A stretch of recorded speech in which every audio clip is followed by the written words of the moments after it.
This morning I'm doing an interview with Mantoa Nzeku.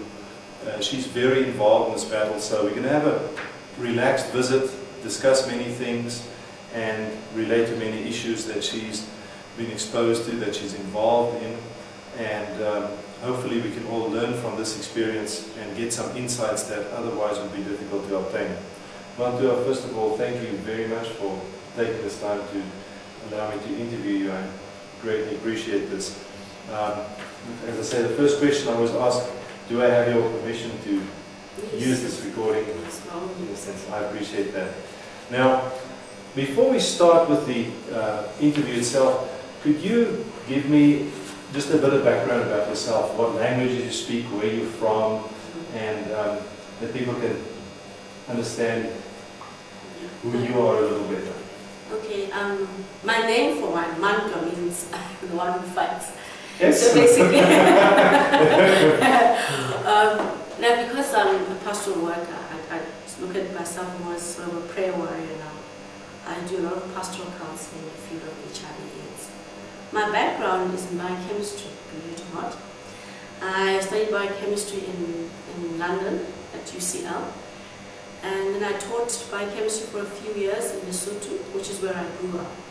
I moved to South Africa in 1993, where I started my doctoral studies at University of Cape Town in the Department of Biochemistry. That just took a whole chunk out of my life, something like 5 years. I did submit the thesis, but I didn't correct it, even though my focus had changed. So basically, that was that. In 1999, me and my husband moved over here to Pretoria, got relocated. He got a transfer, he works at Telkom. And then of course I joined him. Sadly in 2000 we divorced. And then I also, in order to get through the divorce, I resigned my job. I was working in a lab at Pond District Court in the vet research, molecular biology division, in the vet research unit. And then I didn't think it would be difficult for me to get a job, with my qualifications, my master's in biochemistry and experience from the bench, Yes. So I thought, I'm going to struggle to get a job, but I did. And so my coming into the field of HIV/AIDS was purely fluke. I mean, I went to volunteer at kind of a hospital and a health care center, which is a haven and a hospice as well for children suffering from AIDS. So it's focused, that's just on the children? Yes, okay. Only on the children. And then that's when I came face to face with HIV/AIDS, and it was nothing like what we heard or read about. And why do you say it was nothing like you read about? What was different to you that really impacted you as you experienced it? It's just such a horrible, malicious disease. And when you watch a child being ravaged by opportunistic infections, right, as the terminally ill, it's terrible. I mean, it's something you haven't seen before. Yes. It's horrible.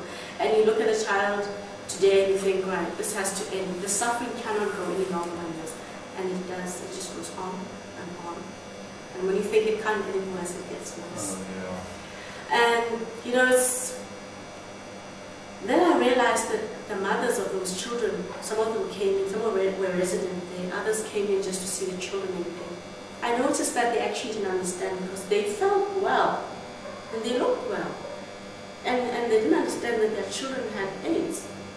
Because they were feeling fine. How come my child is sick? So there was a lot of denial. It was yes. like, no way, I'm fine, and look at me. Because they associate AIDS with weight loss and, a very sickly person. And that's, obviously that's terminal, full-blown AIDS. Whereas if you're HIV positive, like anyone else, any other person. So I realized there's a big gap in the understanding of this disease. It affects ordinary people, and yet it is so complex. Yes. It really is quite a complex disease. So then I decided, well, I need to make a living. Mm-hmm. I can't, it's all very well being, volunteer out there, it's all very noble. But so at that time you were still working at Pond District Court? No, you resigned and were only doing volunteer work? Yes, but I was still job hunting. Okay. It was a stopgap, right? Yes. So then I thought, well, why don't I design a workshop? Why don't I go to research this whole thing of HIV/AIDS and design a workshop. And then I can offer training in the field. Because I'd already attended a basic HIV/AIDS education workshop, which is offered by one of the matrons at the hospital, California Hospital in Mantua. And I mean, a lot of things have been eye-openers for me as well. The facts that things that I didn't know, like reinfection, for instance. The fact that if two people are both HIV positive, they still have to use a condom. Because otherwise, every time they have sex, they reinfect each other. The viral load goes higher. You mean with a different strand of the virus? Even if it's the same. The fact remains that every time they meet, they just give each other more virus. I see. So that increases the viral load. And this is why you find in married couples that they progress to AIDS that much quicker. When you get because they're both infected. Yeah, as long as one partner has brought it in now, even it's actually a person who has a one-night stand out there is infected but doesn't have a partner, a regular partner, is actually less likely to develop AIDS than a person in a monogamous relationship. Where there's infection. Yeah, I mean as quickly as yeah. Because they keep the frequency of sexual encounter. Yes. You know, every time and the viral load goes up. And usually they're not aware until it's really quite high. And CD4 count is very low. And usually antiretroviral intervention can help, but sometimes it's actually too late. So we get all AIDS orphans now, another problem, which we see a lot of in South Africa. So then you started out there, was it in 2000, 2001? In 2000, okay. Now in 2001, I started the workshop. I started to advertise myself. I registered a consultancy, CC, and I got a consultancy with the CSIR, the Council for Scientific and Industrial Research in Romania. And I did the sort of HIV awareness workshops nationally. They have branches all over the country, Durban, Cape Town, Port Elizabeth, and that worked out very well. It was very successful, and people learned a lot. And how would you advertise your workshop? I basically just went and talked to them. I went to the HR, and they put me in touch with people in the corporate division. And I came at a time I was just so. The timing was so right, perfect in that the CSIR had not yet launched an HIV/AIDS program in the workplace. And I came at a time when we just beginning to think about it. And so with you having the backing of the CSIR, that gave you an easier foot into the door of companies to do a workshop. Yeah. Okay. But I just did it with the CSIR. Okay. Yeah. After that, I trained at MedForum and then at NeoMed. This is how you got the referral. That's right, from yes. the matrons there, yeah. And then after that, I just continue. I do pastoral counseling anyway, even when I was doing workshops. But after that, I went full time into ministry in a sense. But there's no getting away from HIV/AIDS because at the moment I was called as pastoral counselor into the antenatal clinic in California recently. Yes. In November last year. But I'm dealing a lot mostly with HIV positive women. And they've just taken nevirapine as a prophylactic drug to prevent mother-to-child transmission. But you know that's only 50% chance of actually it being effective. And some are developing resistance to it as well. So it doesn't mean necessarily... So you already are you're saying that you're seeing cases where the virus is building a resistance to the drug already because of mutation. That's disheartening. It is. And a lot of the women are most of them are uneducated in the provincial hospitals. They think that once they took the nevirapine pill, the baby got nevirapine syrup, then it means that the baby will be negative. But I can tell from the way the babies are ill that maybe they've already been exposed and infected. You know, so that's also quite... Let me interject a question here. I was interviewing a nurse in the Limpopo province, and she explained to me that the official policy in the Limpopo province is that they encourage mothers to breastfeed, all mothers to breastfeed. They do not encourage the use of formula, one of the reasons being that they find it fairly prevalent that women dilute the formula to make it last longer, thus the child does not get adequate nutrition, and that causes further illness and thus medical costs. So the state wants to prevent that, and so they feel, breastfeeding is best. She said that in personal counseling with HIV positive mothers, they encourage them to breastfeed only for 3 months and then to switch to formula. With your training, how do you feel about that advice? Well, that is an option, that it has to be exclusive breastfeeding. Because another thing that is also a factor with preparation of formula is how sterile the containers are, how clean the water is, because that could lead to diarrhea. Now, exclusive breastfeeding has to be exclusive. In other words, nothing else but breast milk for those 3 months. Now, is there a chance of infection though? As long as the baby's gut lining remains intact, then there's no chance of the virus gaining entry to the baby's blood. But if there's diarrhea or lacerations from hard things going in there, from other things, eating something, chewing on a whatever, and swallowing it by accident, then that can cause a laceration in the gut lining and then introduce the virus into the baby's blood. So this is why it has to be, if it must be breastfeeding, it has to be exclusive breastfeeding and nothing else. I'm with you. And then at 3 months, they just stop it immediately. There's no sort of wean, they just chop. Why the 3-month stage? I suppose it's enough to give the baby the antibodies from the mother, the good antibodies. I'm with you. But at Galliford Hospital, what happens is the prof there encourages pasteurization. So the mothers are practically always expressing. Yes. When they're not feeding their children, they're sitting there expressing into little containers. They pasteurize it. So now with pasteurization of the milk, doesn't it also kill the antibodies that they're supposed to get from the mother? No, not. Yeah. It just kills the virus off. And but once they're discharged, there's no need to pasteurize anymore. They just go on formula. So before there used to be a whole problem of how do you go home and tell people why you're not breastfeeding and pasteurized, because there's always a stigma associated with HIV. That's a real problem in this country. Now give me an insight into how big is this problem? It's bigger than big. It's scary if you actually... Is there any visuals as you've been out there? Sometimes you hear there are people that are jobless. But you walk in the streets and everybody seems to go to work and life seems to be normal, just superficially eyeing down. Yeah. And yet you hear this thing, there's, the jobless rate is really high. Yeah. Yet you might not see it. Is there any visual signs just in the community that indicates that the dilemma is really vast? No. And even if you watch television or listen to our media, there's no way you wouldn't really be able to tell this country's actually in the midst of a pandemic. I mean, some of those talk shows are all about sex and music and the lyrics and the gyrations, all the videos. This is, I don't know, I think we're a nation in denial. When you go to the hospitals and the hospices and the TB sanatorium, that's where you see AIDS. Out here is HIV positive people and they look like human beings. Yes. But the real problem is in the hospitals and in the hospices. And when you go and see it in there, you see, when you go to the hospital, it's scary because it's going to be in the pediatric ward.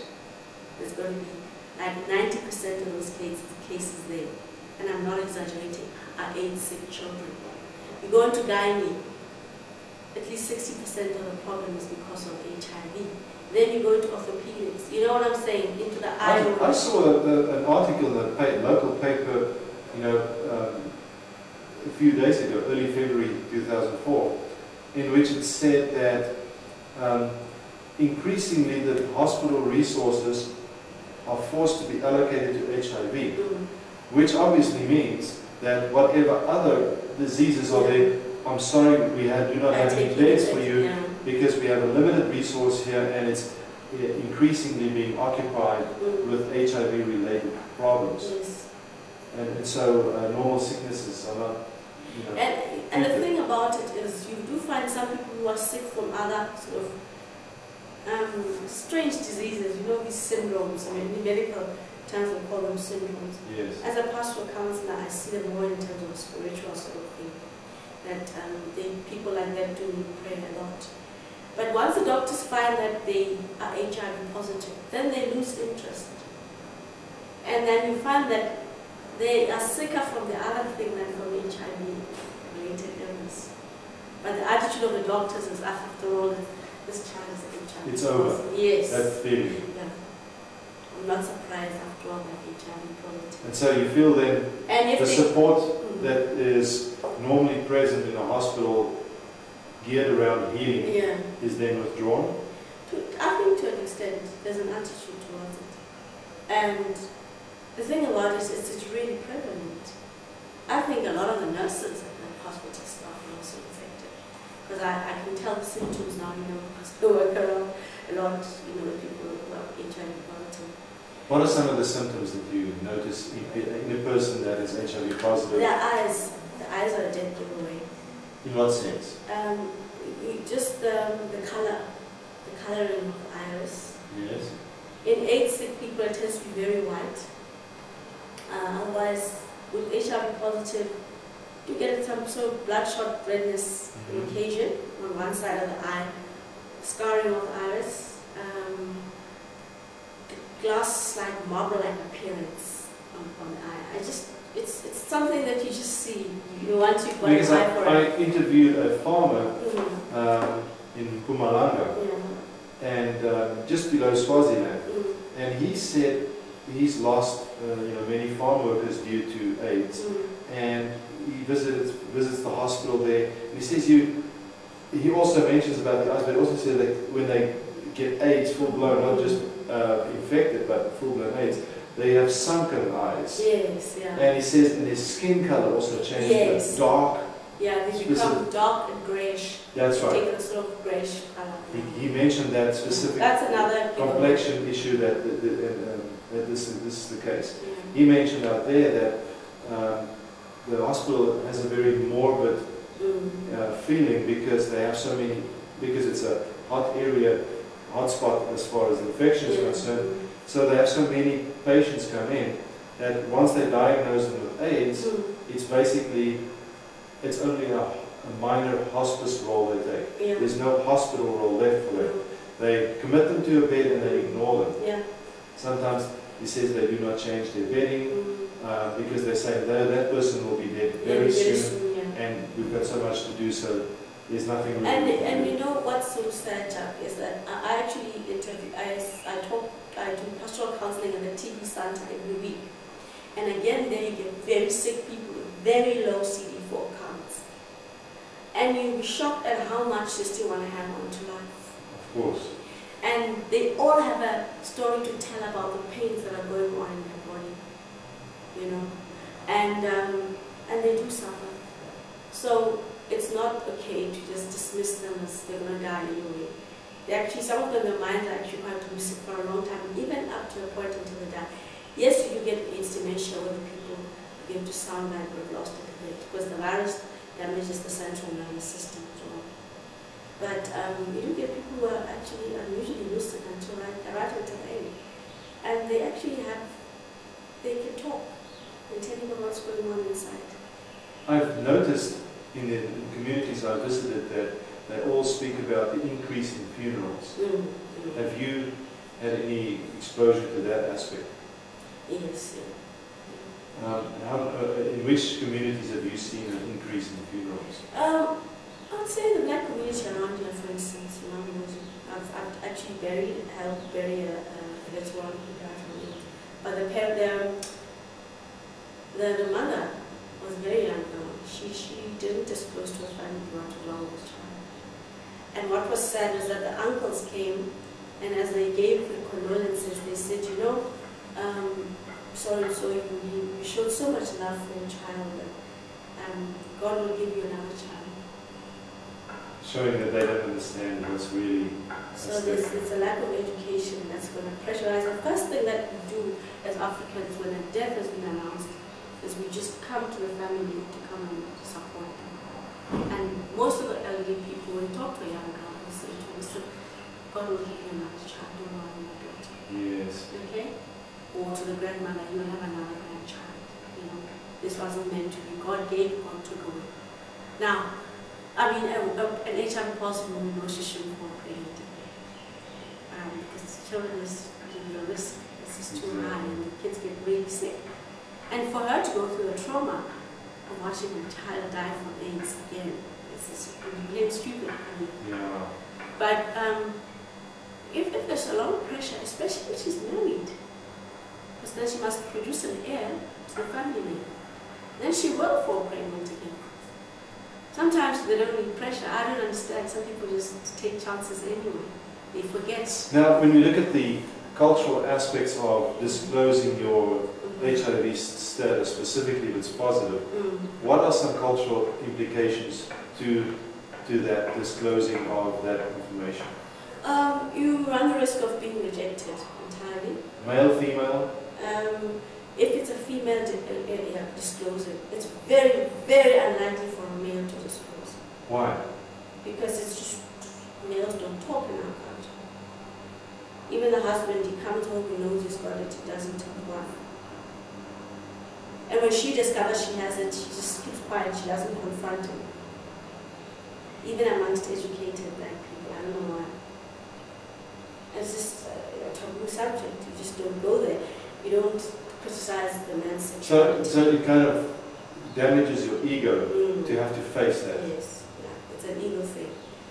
Because the only person really who sees the man's private parts in some cultures, I mean, imagine in Natal, the woman doesn't even get to see her husband's private parts. You know? The only person who sees it maybe is the younger.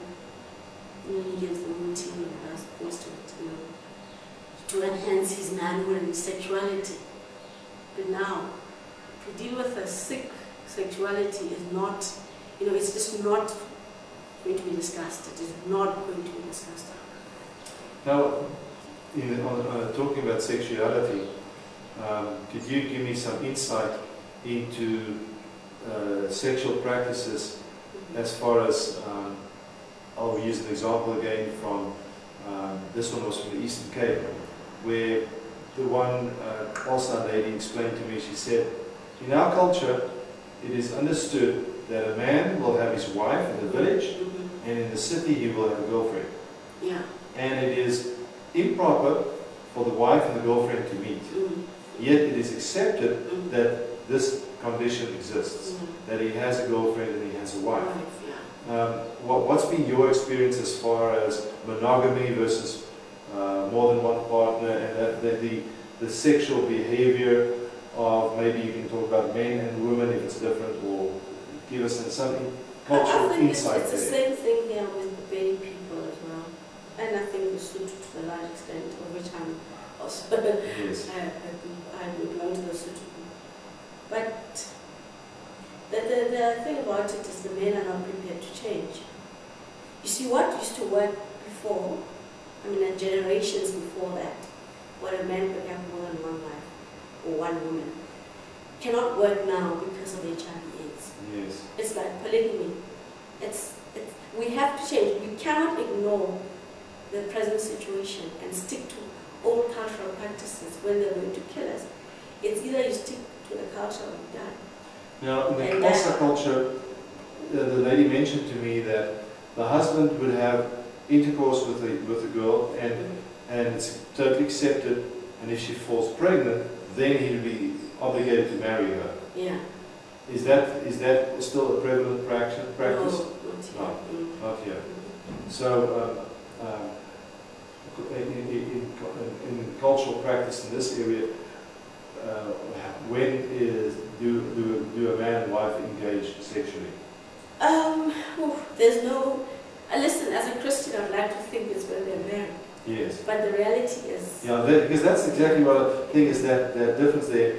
You know, sometimes you find wonderful Christians, really devoted people religiously that have a certain way, but what percentage of the population do they represent, and of the general behavioral patterns in a specific community?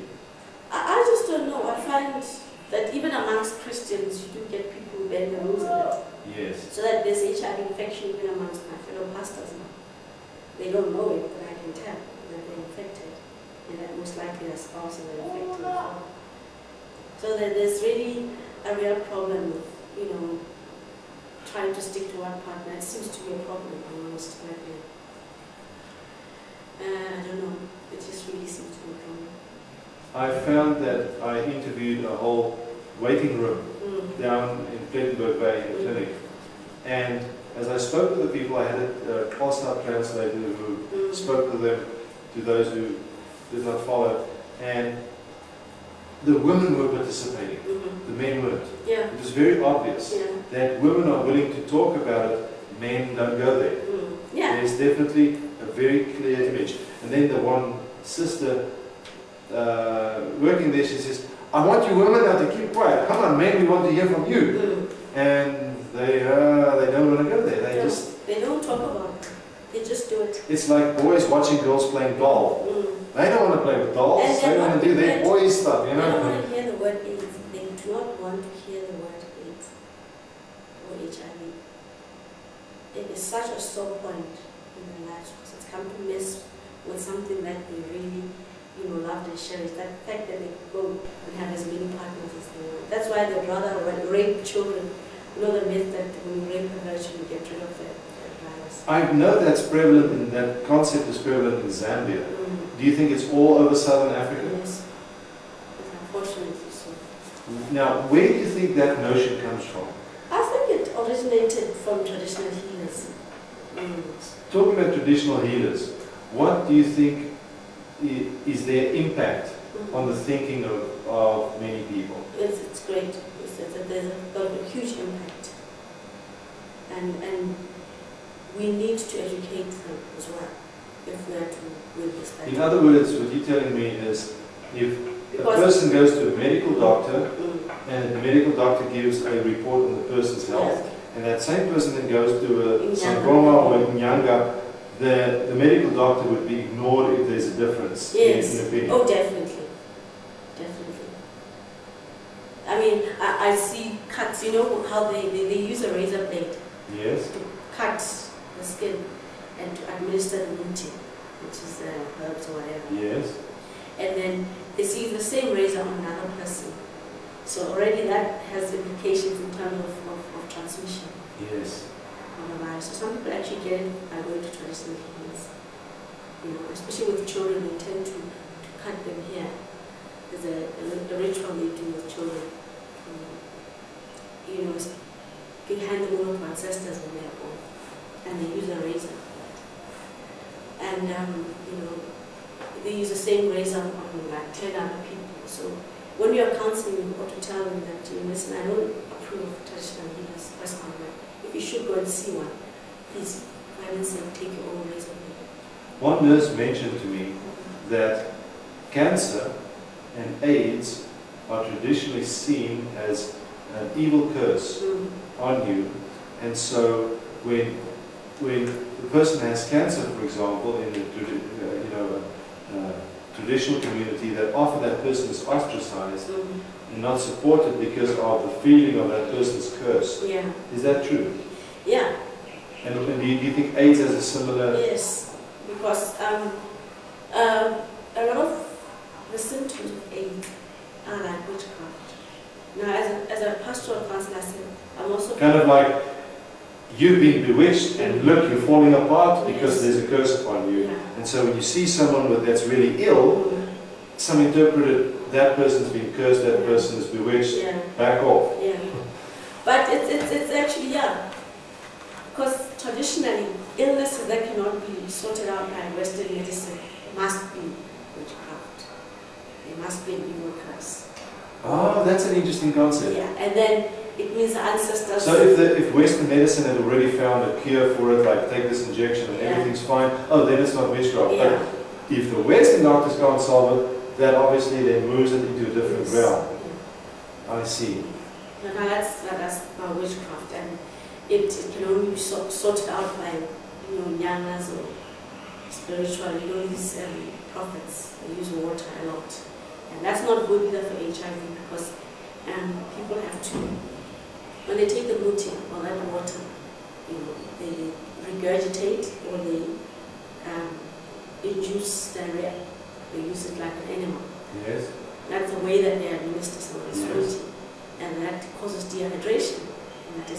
And you also deprive the gut of the flora that it needs for digestion, the friendly bacteria.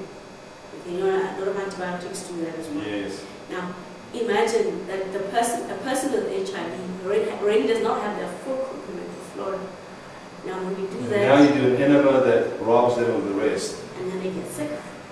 Of course, that's like what we see in the hospital is the casualties of these people. And nobody can accuse them of anything. They're not regulated. And they say anything. You know, it's not HIV. This thing is just a witchcraft. You know, it's a curse of the blood. It's a curse of the blood. So the person goes there and keeps going there. And sometimes the herbs seem to help. But after a while, they just stop working, and the person takes a tenth of the worse. The CD4 count just goes down dramatically, and the person gets very ill. And then only do they go to hospital. And then sometimes desperately late. Yeah. Now, And you normally see the cuts on the feet. AIDS, especially TB, causes, in fact, all AIDS. People complain about sore feet. The feet become extremely excruciatingly painful. And you sometimes see the razor marks on the feet. And obviously the youngers were cutting and putting on TV. now what's the difference between a Nyanga and a Sangoma? I think they're the same, really.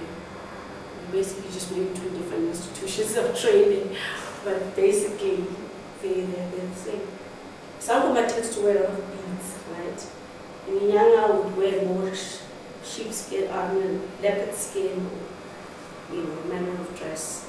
And again, they go to different initiation schools, I imagine. I haven't really researched that. Because I'm not completely familiar with that myself. I just anecdotal evidence of what people tell me. One person said to me, the Sangoma is more the person who gives you herbal treatments. The Nyanga has got a broader, deeper scope into witchcraft and things like that. And can help you harm others. Yes. Yeah. So there's a deeper in a sense. But the Sangoma can do the same thing. They actually don't know any limits, and they just, it's a man-eat-man situation, to be honest. You don't want to be sounding too biased. Because everyone's got their own ancestor informing them. You know, in medical school, there's one syllabus. Yes. It's a curriculum. You know? So you would say then, anatomy book is the same here, it's the same in, you know, in Lesotho, it's the same overseas, it's the same everywhere. so you would tell me if you would expect the following. Let's say I go out into the community. I round up 10 Sangomas and I put them in this building, each in a separate room, and they do not know about each other. And I bring a sick child to each one of them, that their verdict would be individualistic. And it would not necessarily point to the same thing as you go from one Sangoma to the next. Because as I say, each one's got, as they say, an ancestor who informs them. So each one has their own ancestor. So they've got their own information network. And then they believe that one approach. ancestor is stronger than the other. That's why you find that one Sangoma will say, this person we went to, really, I think the ancestors are very strong, you see. So now you must go to, and maybe some of us got very strong ancestors than the person you're trying to harm. You know what I'm saying? It's actually, it's about spirits. So now, this is how I see it. You know, tell me if you feel this is an accurate view. You look here at a situation of a pandemic amongst the people. They need information, they need behavioral changes. And so now the big question is, who can deliver that message that it will work for them, that the changes will happen? And then you look at the role players. You've got your traditional medicine, Western medicine as it's called, and then you've got your traditional medicine or your herbalists and your Inyangas with their approach. And there's a variance in how these two people approach it. And so here I sit as, let's say, a traditional, from one of the local cultures. I've got my medical people on this side, I've got my Sangoma on this side, and the big question is, who's credible? It depends where you are. Okay. Amongst the educated people Yes. But if you go into the rural area, go into the township where they've got informal settlements here,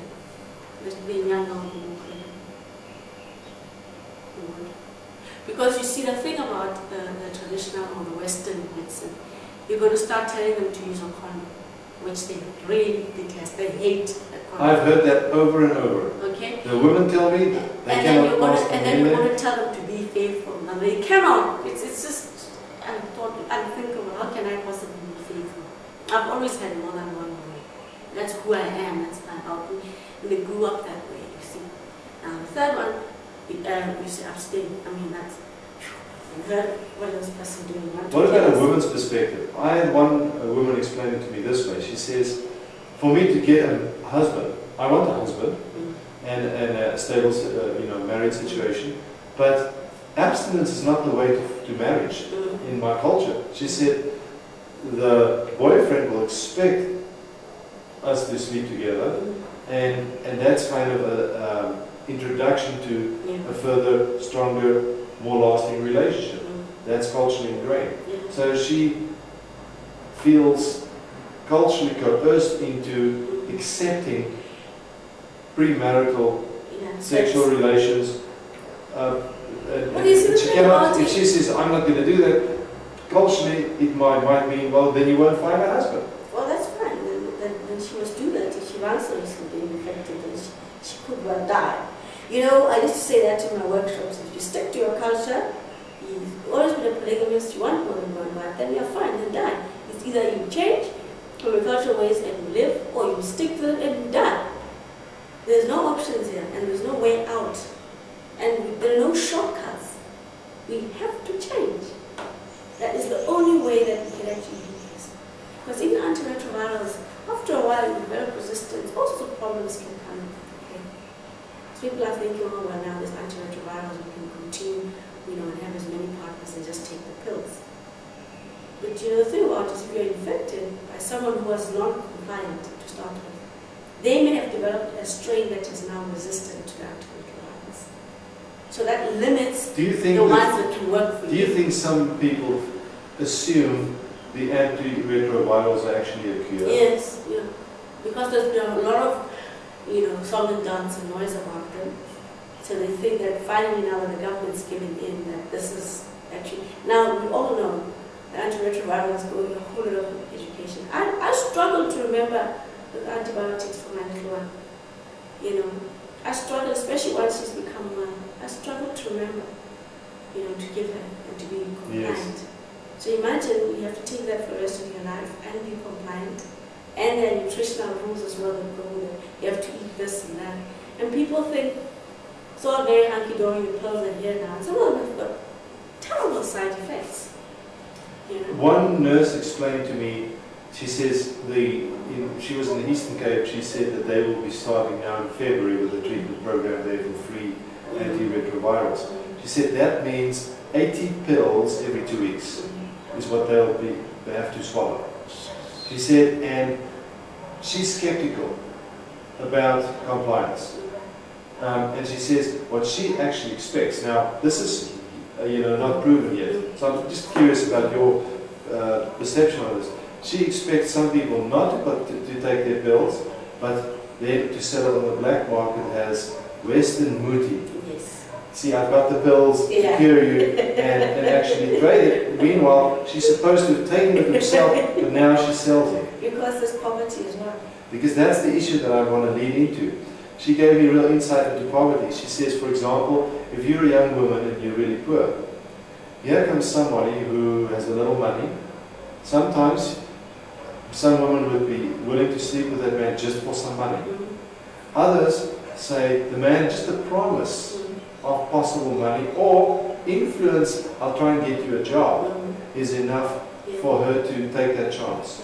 And so it makes them more desperate to survive just a day-to-day life, that they consider sexual encounters just to survive as they see it. And that's the irony, that's the very thing that robs them of life. It's people will do anything for money. Because, even the condom, they say, if you don't want a condom, it costs a bit more, the prostitutes say. but we still do it without a condom. Many clinics, distribute them freely. Most of the clinics I visited said they hand out about 10,000 condoms a month, and she said, but it's a real difficulty to, although they take them, for them to be used. I think what it is a very personal decision.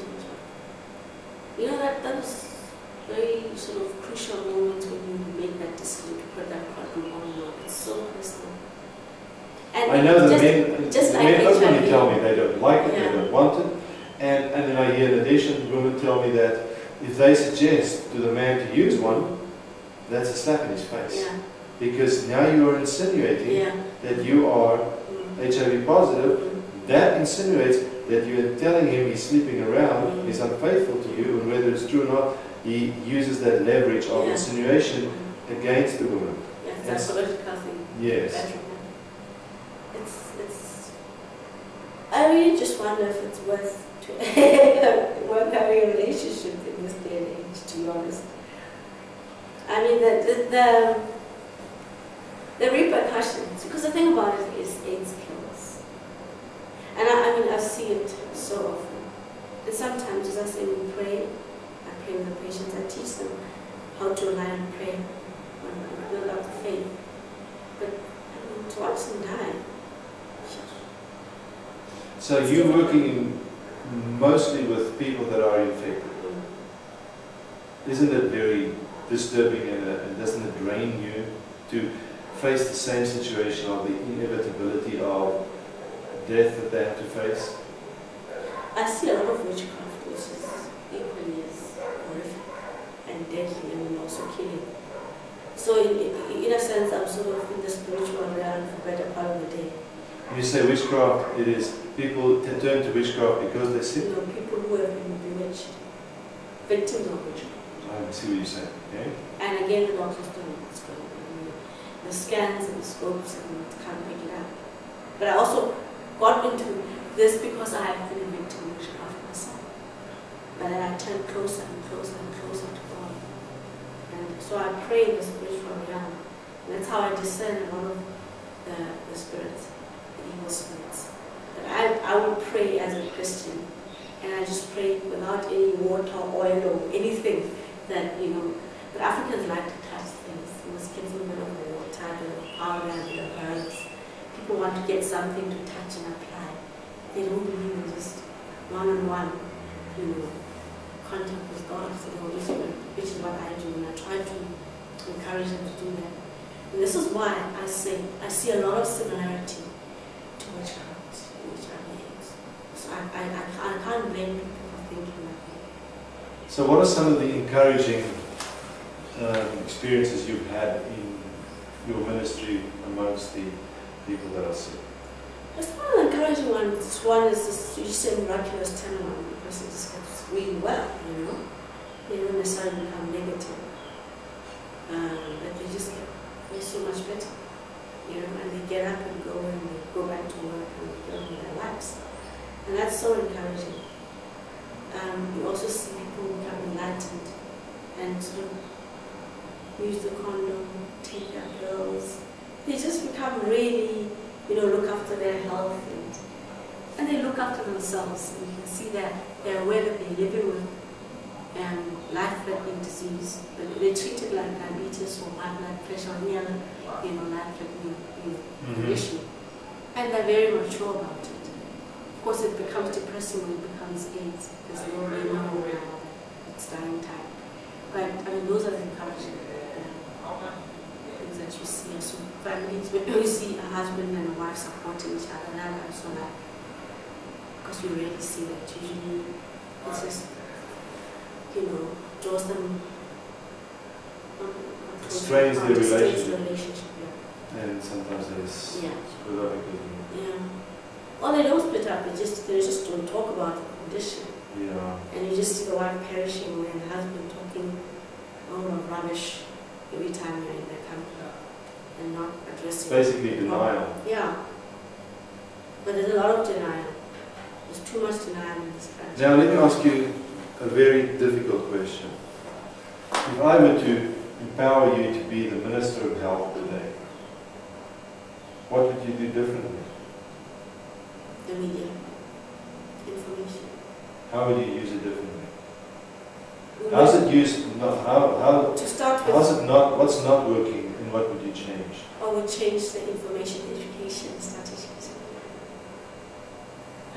To start with, I'd have billboards with people with AIDS, really huge billboards. Instead of smiling government officials saying we're with you. Yeah. Or that love life with cryptic sort of, comments like.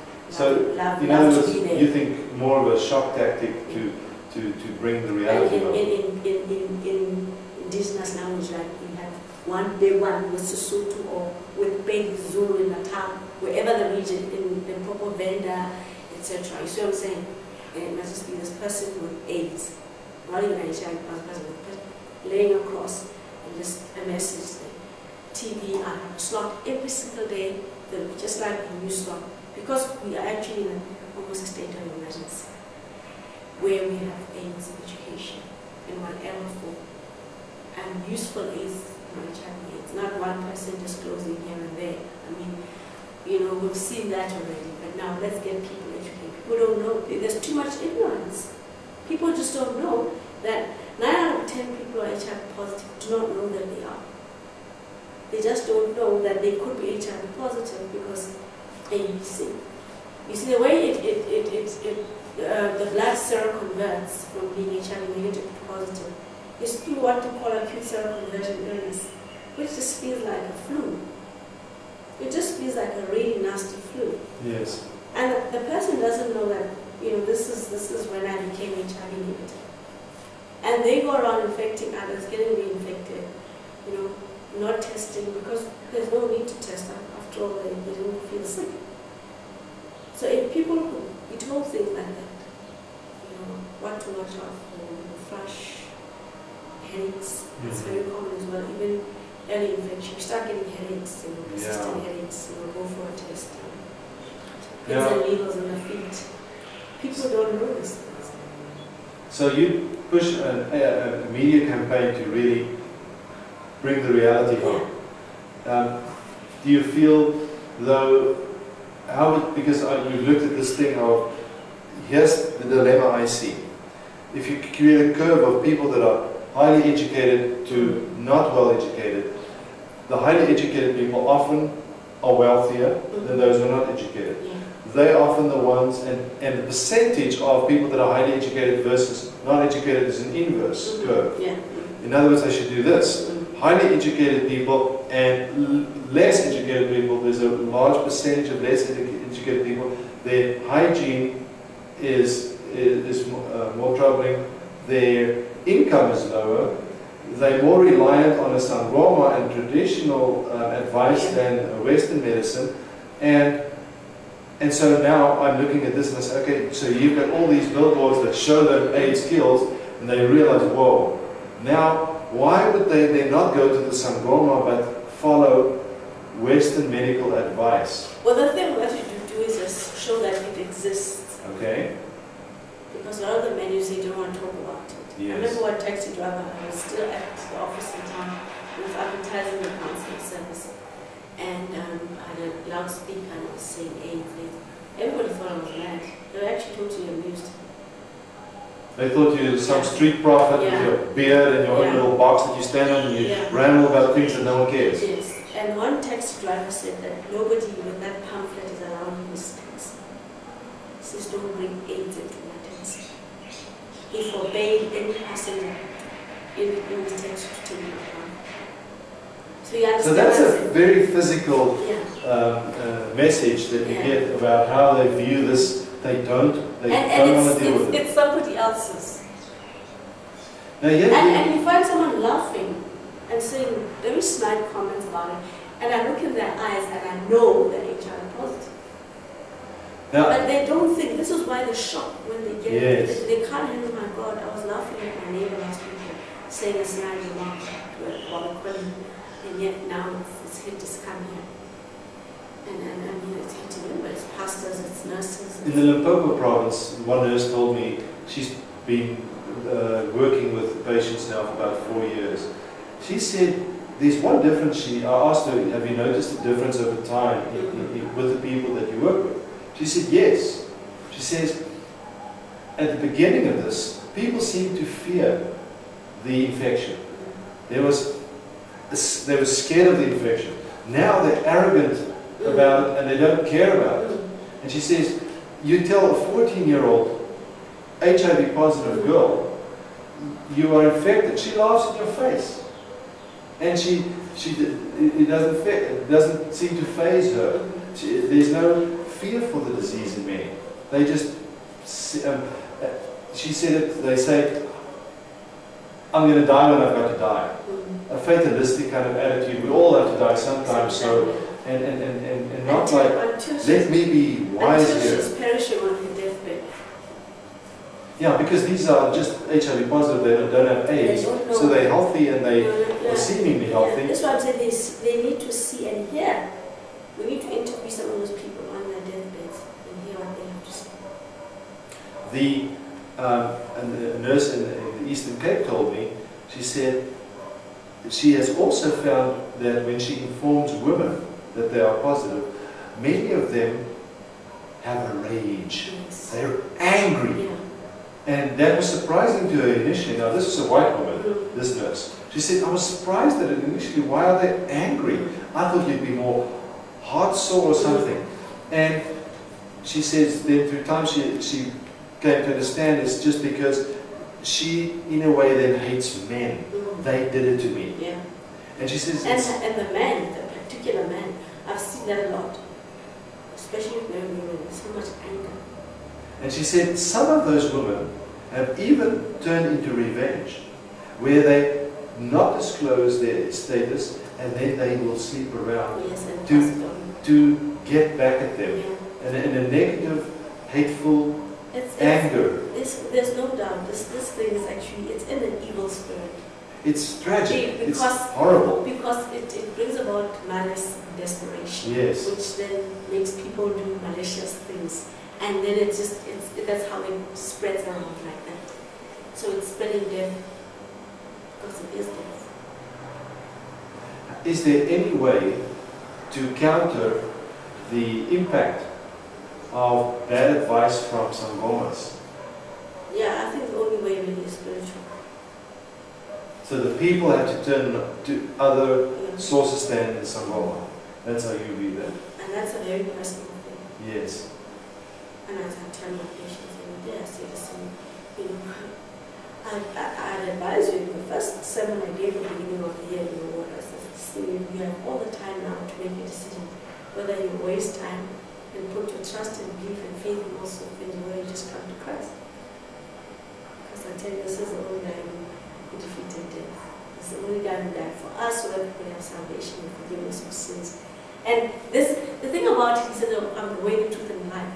Okay, fine, I'm selling my belief, okay? Yes. But it seems to me that whatever happens, it might take a long way, but you'll come back to where I am.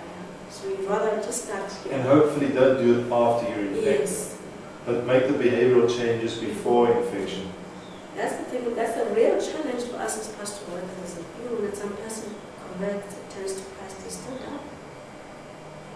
And a lot of our pastors out there in township tell people that, healed now, you've taken the Lord as a Savior, now you're healed, you're negative, and people go and test and they're positive.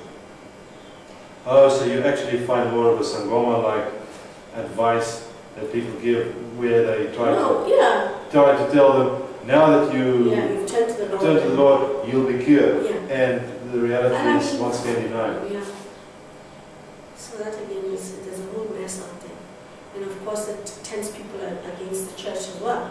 Because of those they're basically using personal charisma to draw people to them and then doing. So basically what one has to do all the time is to be wise. You come at them differently every time. Because we know there's people out there who are bound big time and they're spoiling the name of the church and the role of the church. Yes. So discrediting a valuable source. So that we're no different from the sangoma in a sense, and that's why it's unreliable. So it's a real challenge, really. Everybody is experiencing a great challenge, not just the scientists, the social workers, psychologists, sociologists, psychiatrists. Now, let me ask you a question about money. With the work that you do, let's say there's a non-profit group, because you've established a non-profit. Yeah. Now, let's say there's some money available to you to be used at your discretion. Where do you feel the need is? The need is in training caregivers and counselors. Training people, ordinary people in basic counseling skills. Because we are a nation in grief. I mean, those women who walk away as the doctors turn off the ventilators and the oxygen, and they've been sitting there by their babies for months on end. I mean, who takes care of their inner person as they walk away?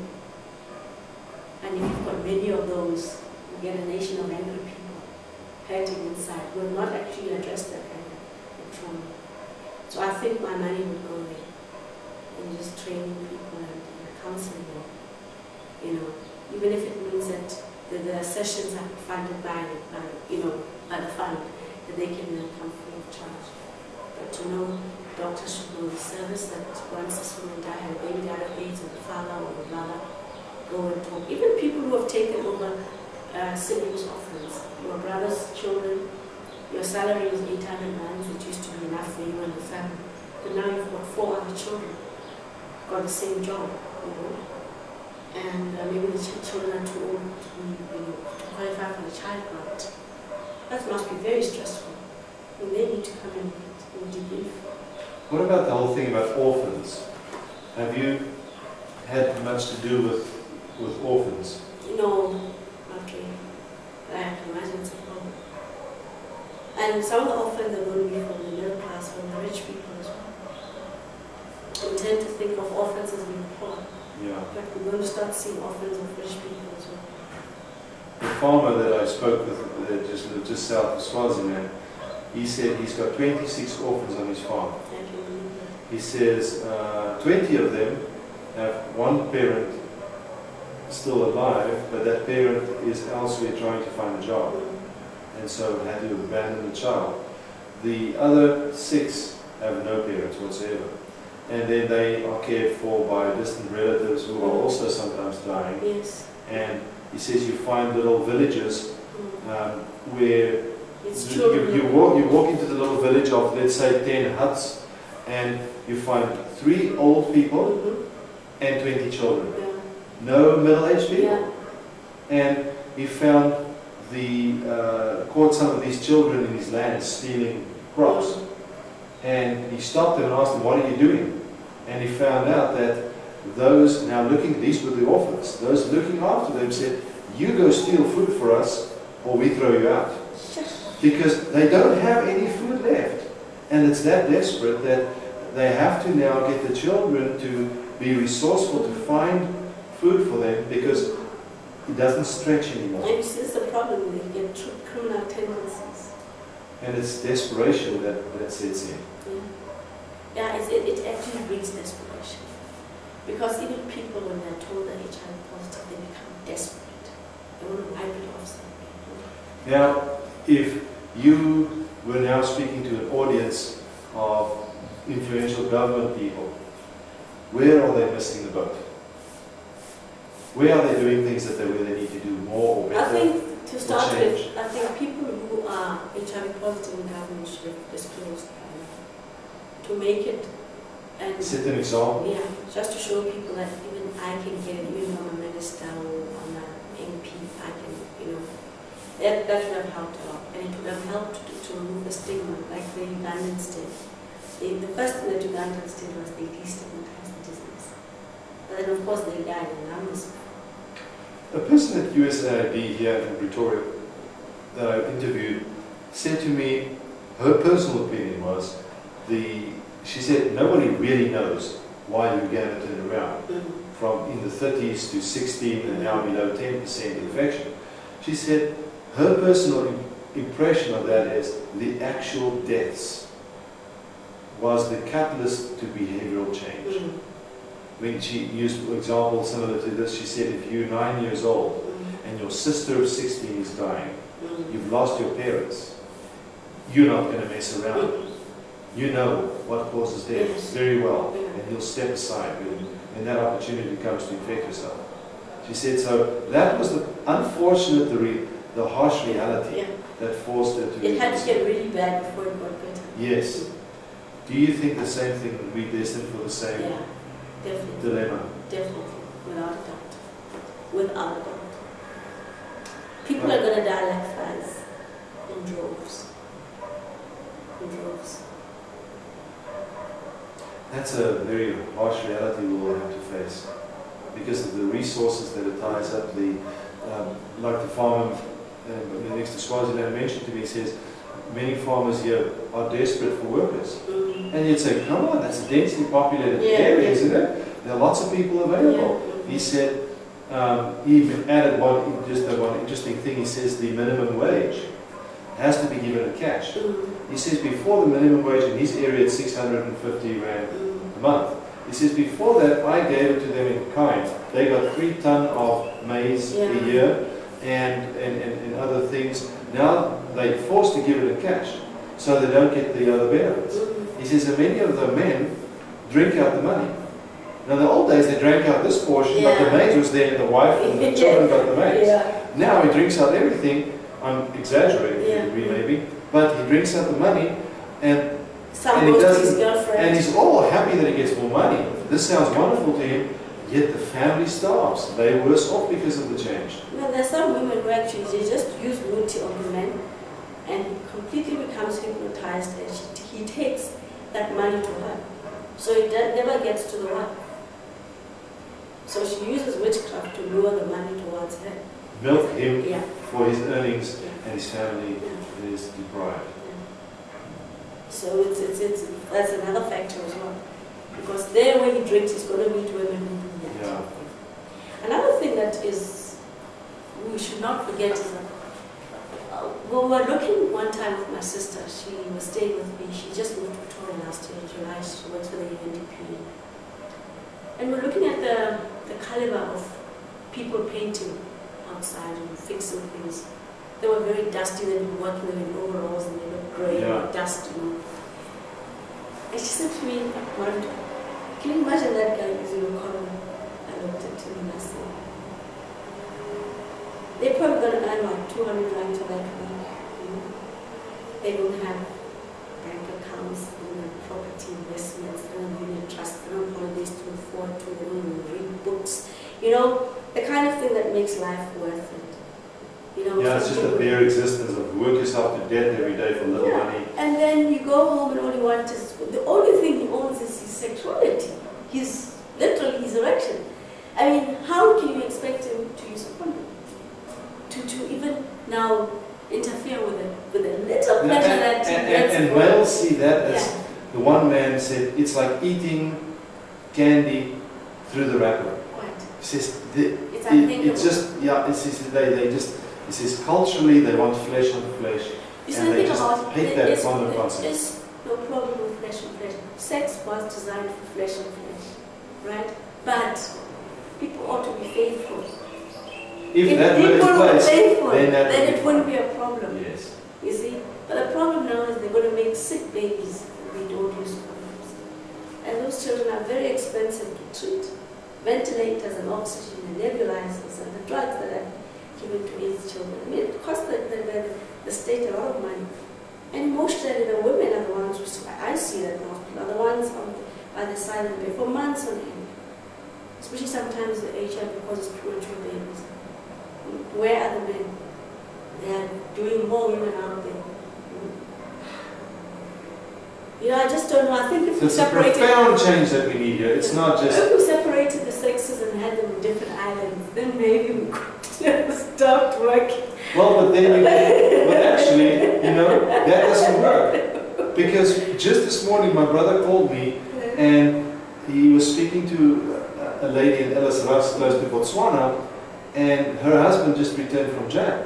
And he mentioned to her that the men-on-men sexual experiences in jail, because there are no women and they feel the same sexual urges, and that develops in the jails. And so, and we know about the high infection rate in the jails, so even that seems to be a dilemma. Last question, alcohol. What's the role of alcohol in spreading HIV? Very big role, because when men and women too, when they're drunk, I mean, when they've had alcohol, they're more likely to be reckless, and less likely to use a condom or to remember all the precautions.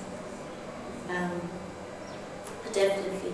And a lot of men go to the taverns, in the townships.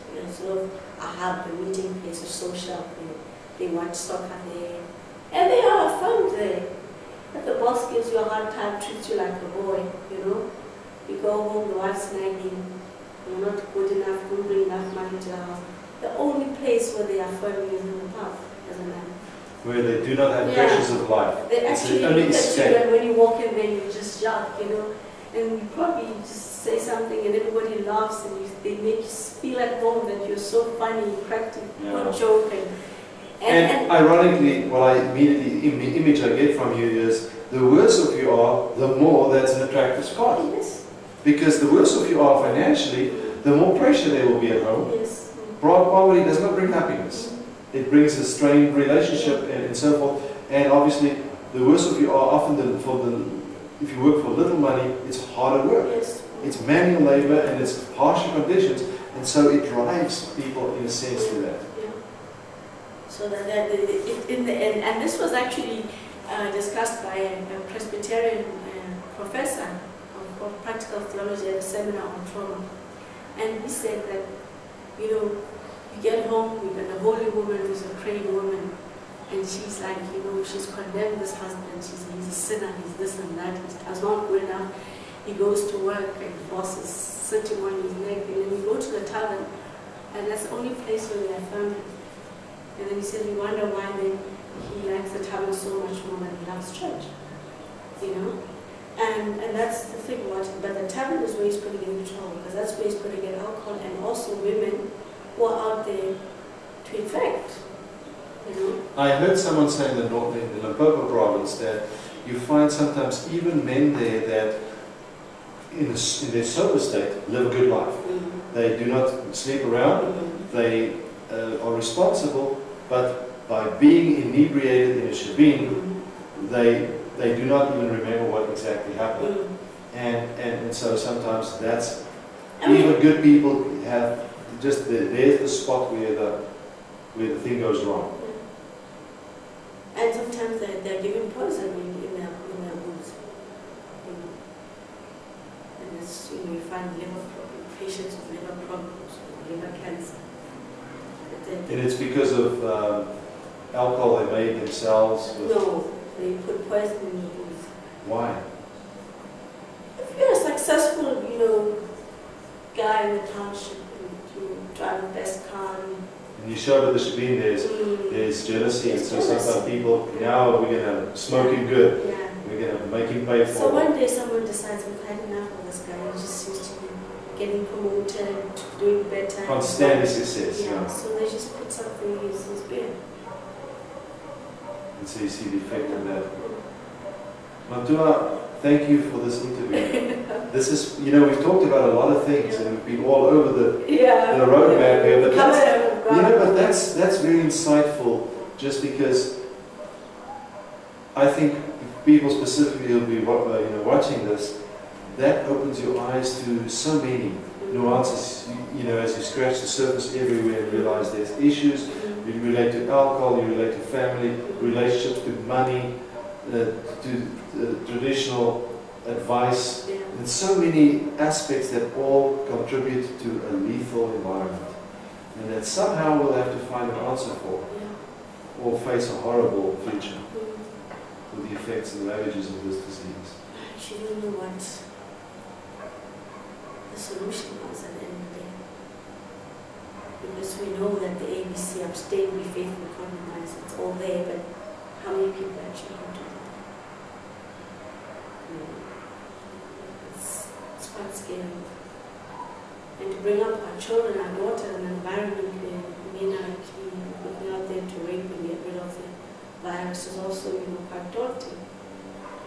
And I ran in with one of the gardeners and started to school, started to give my daughter money. Just unbelievable. Oh, you know immediately.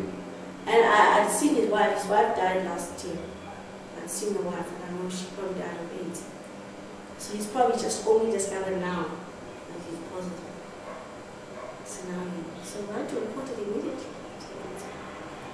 And they acted upon it immediately. So the thing is, we have to be a vigilant society because we know what's going on out there. And we know that it seems like they take leave of their senses somehow. The desperation makes people do strange things.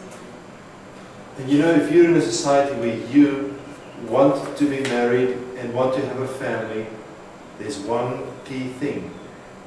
If you are faithful, you need a faithful partner. Yes.